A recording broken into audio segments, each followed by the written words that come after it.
ನಮ್ಮ ಚಾನಲ್ನ ಸಬ್ಸ್ಕ್ರೈಬ್ ಮಾಡಿ ಸಪೋರ್ಟ್ ಮಾಡಿ ಪ್ಲೀಸ್ ಪ್ಲೀಸ್ ಪ್ಲೀಸ್ ಅಂತ ಆಸೆ ಏನಿಲ್ಲ. ಮುಂದಿನ ಜನ್ಮ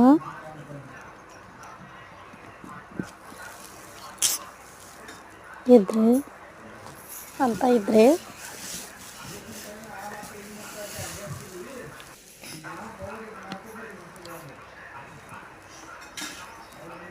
ಹೆತ್ತವಳ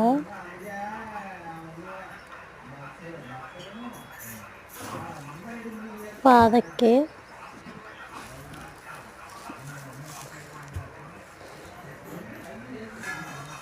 ಚಪ್ಪಲಿಯಾಗಿ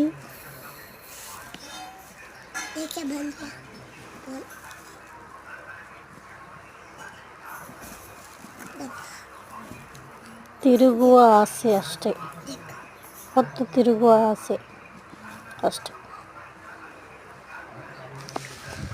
ವಿಡಿಯೋ ಇಷ್ಟ ಆದರೆ ಸಬ್ಸ್ಕ್ರೈಬ್ ಮಾಡಿ, ಲೈಕ್ ಮಾಡಿ, ಸಪೋರ್ಟ್ ಮಾಡಿ. ಅಮ್ಮನ್ನ ಇಷ್ಟಪಡೋರು ಪ್ಲೀಸ್ ಕಮೆಂಟ್ ಮಾಡಿ ತಿಳಿಸಿ. ಇದು ನಮ್ಮ ಅಮ್ಮನಿಗೋಸ್ಕರ.